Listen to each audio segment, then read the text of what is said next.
Hello again, everyone. Well, when I got back from my cruise and my celebratory 80th birthday lunch, I tried to do a video yesterday, and this is what I was kind of doing. I hinted in when I just posted that this was the background that I did. But, you know, I got in a pickle. I didn't know what I was doing. Couldn't find things. I had to tidy up before I went away. Couldn't find, I don't know. Anyway, what I'm going to try and do now is to piece together bits that I did yesterday and do a little bit more today so that you can just kind of see what I was doing. The problem, this is a technique that I saw Christina Werner doing. She got a background stamp, which is quite large, where there were places where you could colour the actual image itself and separately do the background. This one was an Impression Obsession background stamp. Absolutely love it, rose leaves. And I used my Distress ink, Reinkers, of which I have legion, I have to say. One thing I did do that she said you know you could do it this way if you liked was just go straight in and putting colours onto the embossed gold stamping.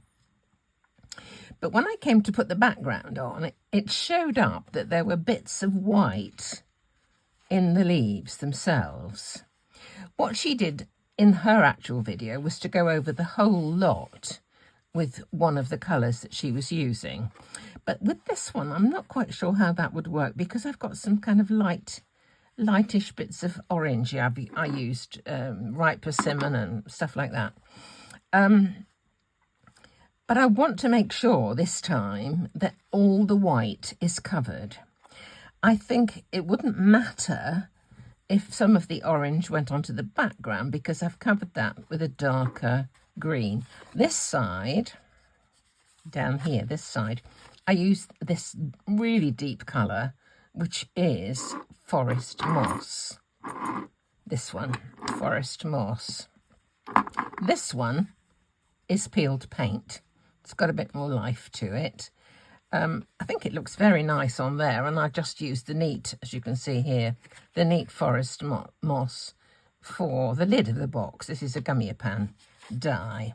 So I'm going to try again today with this. I'll see if I can, you know, do a little bit of creative editing to put what it did, some of what I did with yesterday with some of today's.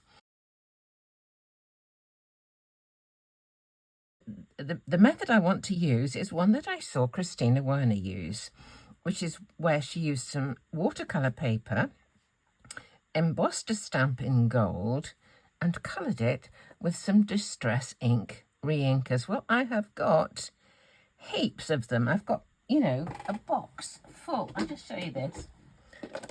There's this lot in here. Plus, I picked out 2, 4, 6, 8, 10, 12, 13 reds and greens. Now, since I bought my Distress Oxide inks, I haven't used my Distress inks so much. So when I saw this video of Christina Werner doing this sort of technique using Distress ink Reinkers, I thought, perfect. I need to kind of use some of them up. But I guess you could use any kind of liquid ink. So let's start. I've got a piece of, say, watercolour paper. I'm going to just use my anti-static tool because I'm going to emboss this background stamp, which is a Impression Obsessions, I think, called Rose Leaves. An Impression Obsession, I think, are going out of business or have gone. I don't know. It is so sad to see these companies disappearing, especially when, you know, the products are just so lovely. I think a lot of copying has caused these companies to go out of business. They spend the money on development and all the rest of it, and then they just get copied by somebody, and it sold at a much cheaper price, which is really, really quite sad. So let's just see. I'm going to try this. My little pushy tool, whatever you call this, is a tea light holder made out of quite heavy material that I just put a felt bit on the bottom. So let's just have a look. I'll see. It's difficult to see whether you've... I'm going to do it again. I can't tell what's happened there. The watercolour paper is so absorbent, I suppose, that you really can't see any surface ink. So let's just see. I'll give it another go. Right, I think I'll try that now. Just pop it onto a piece of scrap. It's funny how words vary in different continents. We call it scrap paper, and I think over the pond in the States they call it scratch. Now, I don't know where that comes from quite, but this is such a fabulous stamp.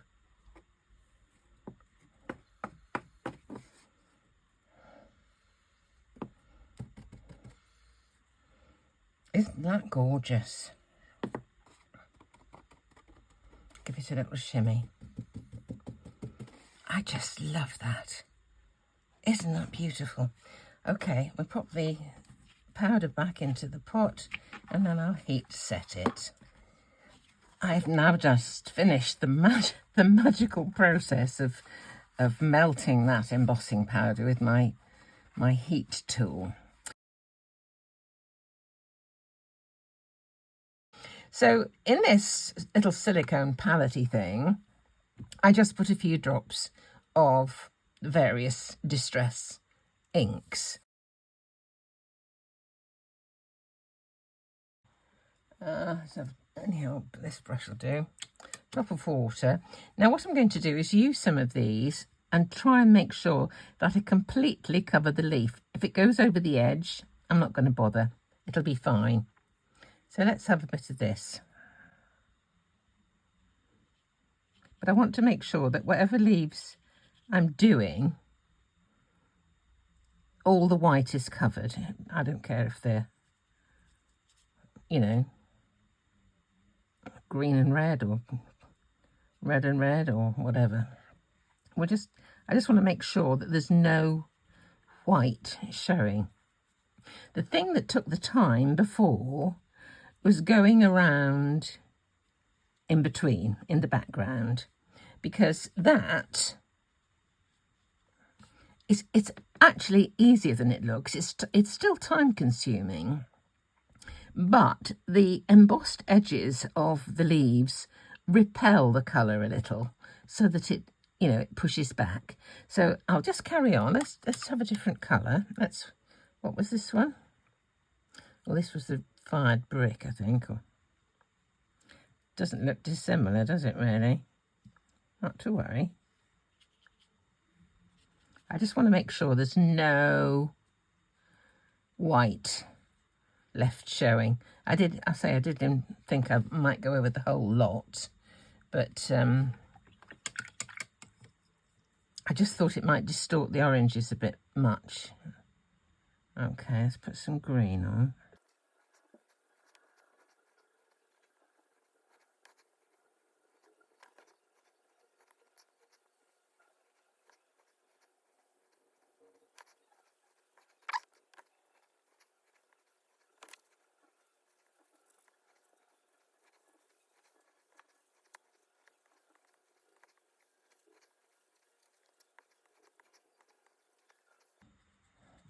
Right, as you can see, I've just about filled in all of these leaves. It's absolutely random. I just wanted to make sure, it doesn't matter what colour I've got, I just wanted to make sure that there was no white card. This is, again, it's watercolour paper card. No white showing through those leaves. I'm going to be painting the rest of the background with a green, And I think I'm going to use a lighter green rather than the very deep one that was there, because I've got some quite nice deep colours in there. So first of all, I'm going to dry this off with my heat tool. I don't think I'll blot it because I like some of the deep colour that the concentrated ink has left. So I'll dry it off, and then I'm going to go round and just paint the background between the leaves. So we are nearly there as far as drying it is concerned.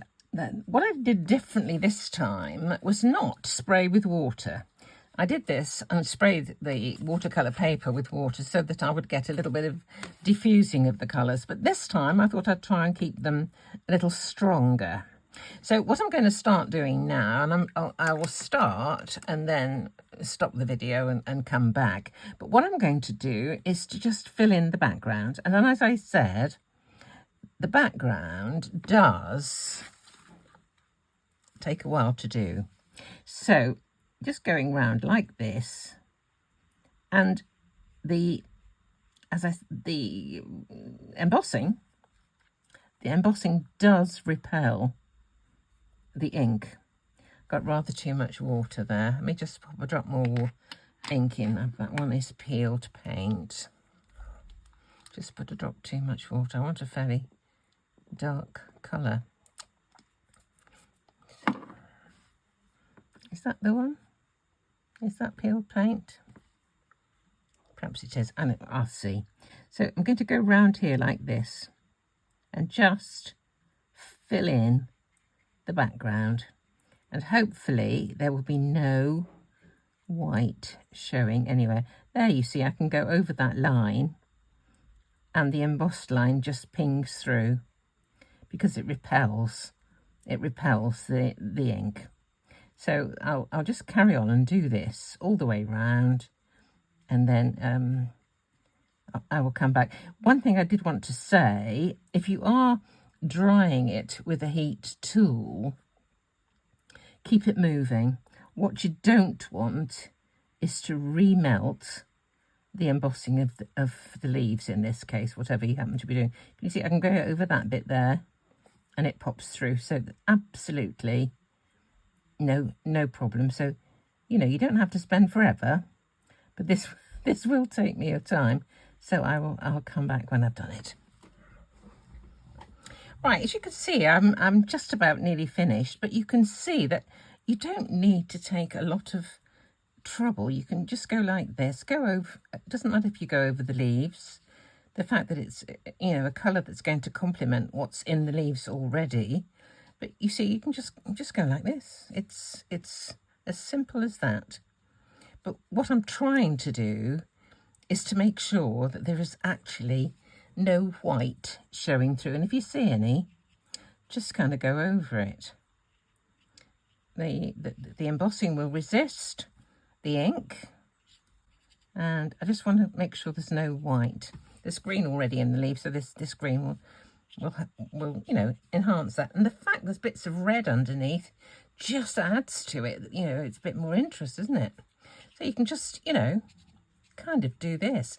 So that is going to be my background. So when that's dry, I'm going to make a card with that, using that as a background. If you tilt the card into different angles, some of that white that you may have missed will show up, and you can just go and, you know, fill them in. Doesn't matter what colour you use, basically. Just fill it in. I just don't want any of the white left showing. So there we go. I think we're just about there. I'm just going to let this dry. I think I will give it a bit of a helping hand. But as I said, if you're using a heat tool, don't keep it concentrated in one place for very long, because you may melt that embossing powder and then it may lose definition. Okay, so I'm going to dry it and I will be back. My idea is to use this set from Sizzix and 49 and Market to put a big leaf over the top of my background. I don't know how I'm going to cut that down, but I will do somehow. And I thought what I would do is try it in vellum and emboss it with gold, just to see. So when this is on, you should still be able to see some of that through it. It might look dreadful, but if you don't try, don't know, do you? So I have cut my vellum with the matching die, which is there. I also keep a jig for this set that I cut some time ago, and this is to help with my alignment of stamps. So that is going to go, let's just get this, I've only just put this mat back in and it's not quite down properly. Let's just make sure it's so sticky. These are really, really handy. Right, pop that into the corner. Put this. Now, before I do that, I'm going to put the die, the stamp in first, because while that's got a little hole in, the stamp will sit quite happily inside. So let's pick up the stamp. Don't know which way around to do it, whether to do it with the background first or the other one first, I don't know, but let's put this in here so that it fits exactly. Let's just move that up a little bit. It's quite wayward.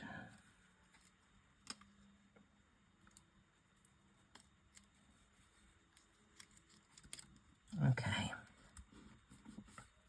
I think we're there. Right, next thing, I'm going to do this in 2 bits.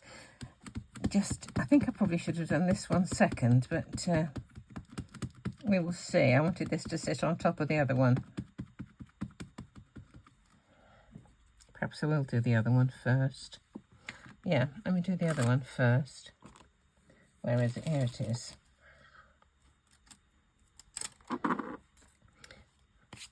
Let's just try this in here. So it just kind of fits. Pick it up.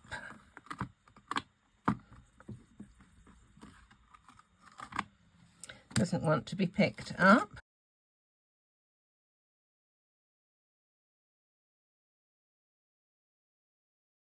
Let's make sure that's in correctly. And it is. Now we'll put this one on the top. Make sure it's in the jig. Pick up the stamp, which is probably going to pick the vellum up with it. Oh no, it hasn't. Bit of luck. Right, we'll stamp this and then emboss. I'll just put a little quick, not that I think this will make much difference really. Okay. Oh, that smells lovely. Oh, I do like the smell of that.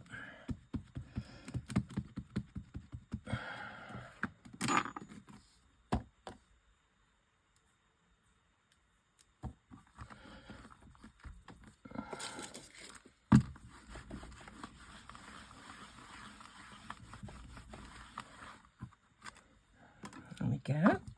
Now I'm going to emboss this with gold.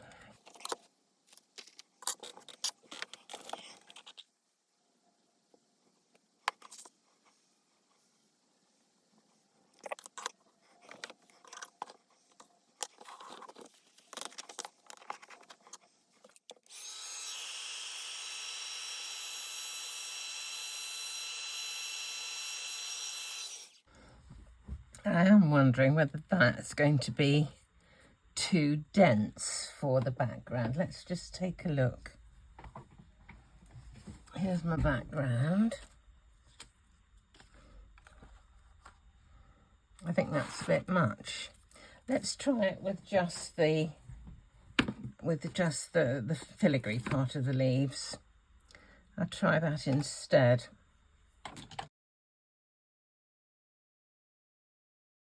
That looks nice. Didn't want that one. This is what I wanted. but whether it's going to look decent with the other thing is anybody's guess. Let's have a look. Right. Okay, so here's our background. There's our piece of whatever. I think this has got to be either a square with that coming off it like that, maybe. It's a bit too much for this on top of that, totally. So just a portion of this, maybe.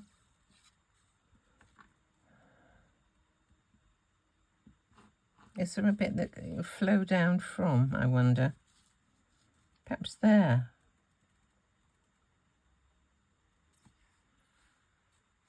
A little square there. Let me find a square.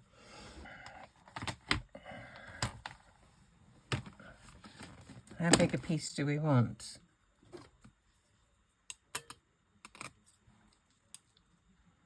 I think that one. I think that one will do. This is one of my Presscut dies. So let's chop that bit out. Is that what I think?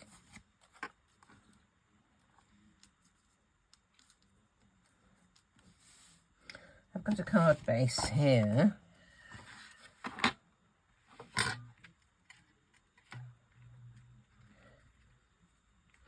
Okay, let's just try it. Let's just try it. You just don't know if you actually try, do you, really? You probably see that my plate has probably got some of that colour on it. So I must make sure that that gets a wipe before it gets used again, because otherwise it could transfer that to the next piece of die cutting that I do. See? It's always as well just to give that a good old wipe after you've used. If you do it straight away, then, you know, less chance of forgetting. Okay. There's that. There's that. That's kind of nice, isn't it? So we could have a border for that, maybe, or just a sentiment for that. Maybe a sentiment. More in the centre than have it there.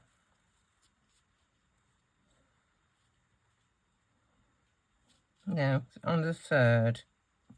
Hello, up a bit. Quite like that. Let me get a hello.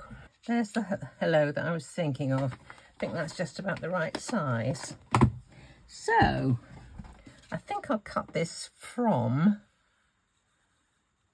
I'll try it from this first, from that, but I may prefer it in just regular gold. Which bit shall I use? This is a bit that's not too special, because it won't show much on here. This bit down here is not very interesting. Let's have that. And a wipe.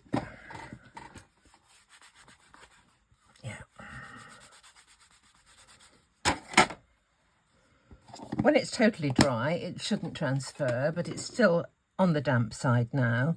But if you are worried about any time, whatever you're using, whether it's pigments or inks or whatever, if you are worried about, you know, transfer, you can always use an artist's fixative spray.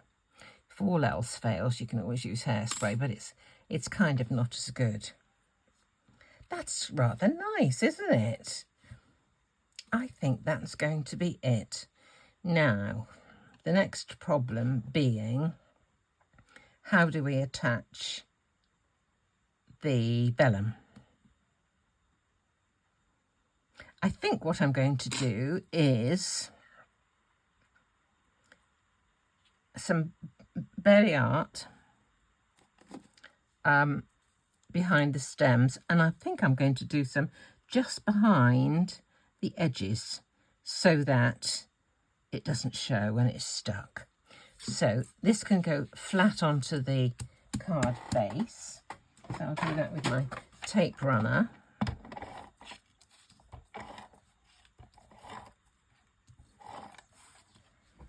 And I wanted it that way around because of that one coming down. Where were we? like that, about there, I think. Not quite straight.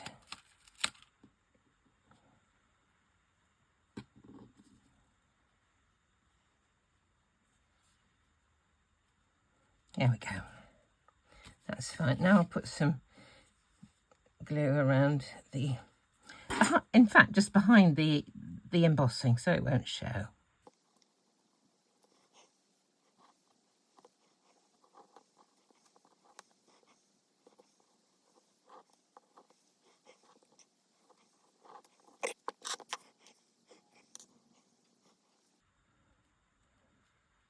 There we go. Now the hello.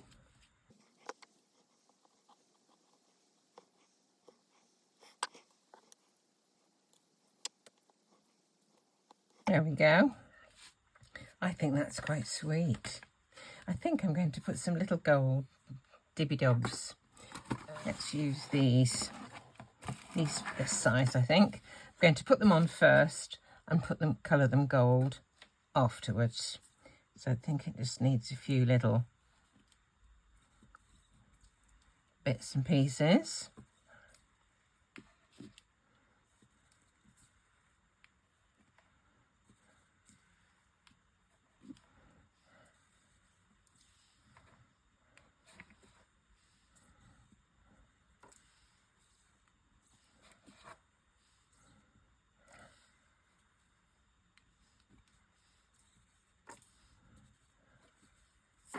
I think that will do.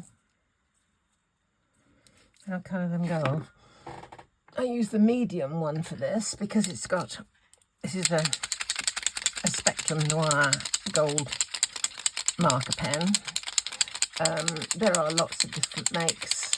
I think they all are really quite similar. This one was given to me by Sheila. This is a chrome marker. Same kind of thing. This one's got a different nib. I think they do a nib like that one. This has got a chisel, which I don't find as easy for colouring pearls as the rounded one like that, because I just go over the top and just gives it just that bit of colour. Don't have to go right down to the very paper, but I like that. There we go.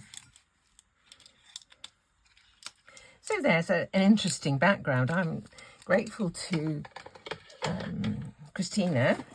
I think it was a really lovely idea to do partly embossing, emboss resist really, but using distress Reinkers, of which I have so many. It'd be great to use some up. So there we go. Thank you for watching. Thank you for supporting me all the time I was away. I am most grateful. And if you could give us a thumbs up for every video you watch, that would be absolutely brilliant for me.